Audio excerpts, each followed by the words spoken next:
नमस्कार. आणखीन एका नवीन व्हिडिओमध्ये तुमच्या सर्वांचे खूप खूप स्वागत आहे.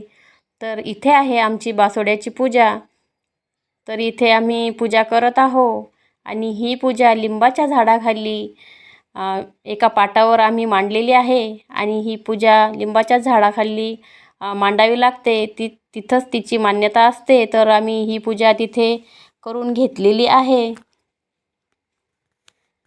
आणि तिथे भोगसुद्धा लावून दिलेला आहे. आणि ह्या ज्या प्रथा आहे तर त्या पूर्वीपासूनच चालून आलेल्या आहे. तर आम्ही त्याच फॉलो करत आहोत. आता होळी झाल्यानंतर 7 दिवसांनी ही पूजा केली जाते. तर हिला शीतला सप्तमीसुद्धा म्हणतात. आम्ही इथे बासोड्याची पूजा म्हणतो आणि इथे लिंबाच्या पानाची आणि लिंबाच्या झाडाची ही खूप महत्त्व असते इथे आज. तर लगेच आम्ही मंदिरातसुद्धा गेलो आणि मंदिरातसुद्धा पूजा आम्ही चालू केलेली आहे. तर इथेसुद्धा साफसफाई करून आणि मंदिरामध्ये शीतला माताला भोग लावायची तयारी इथे सुरू आहे. तर इथे साफसफाई करून आणि पूजा ही करणे आमचे सुरू आहे. आता हे सर्व जेवण असतं तर ते सगळं नैवेद्य जो असतो तर रात्री सर्व काही बनवून ठेवावं लागतो आणि रात्रीचं जे शिळंच जो नैवेद्य असतो तर तोच देवीला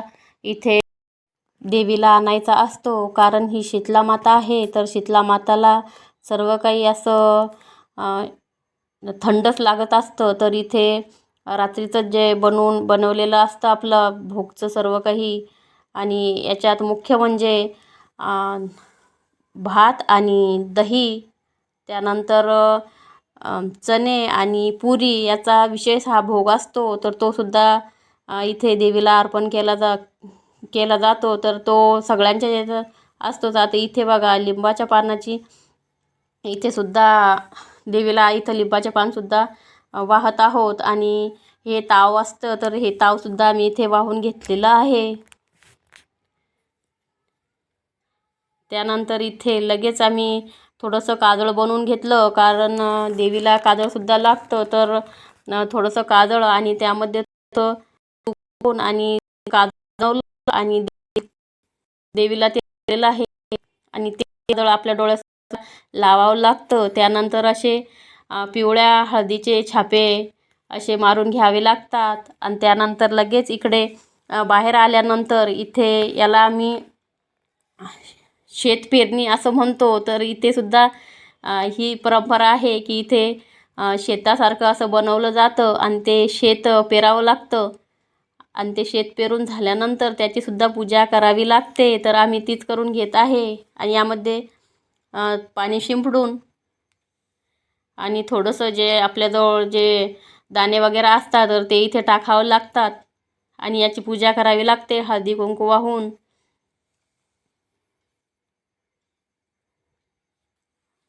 आणि याला असं झाकून द्यावं लागतं.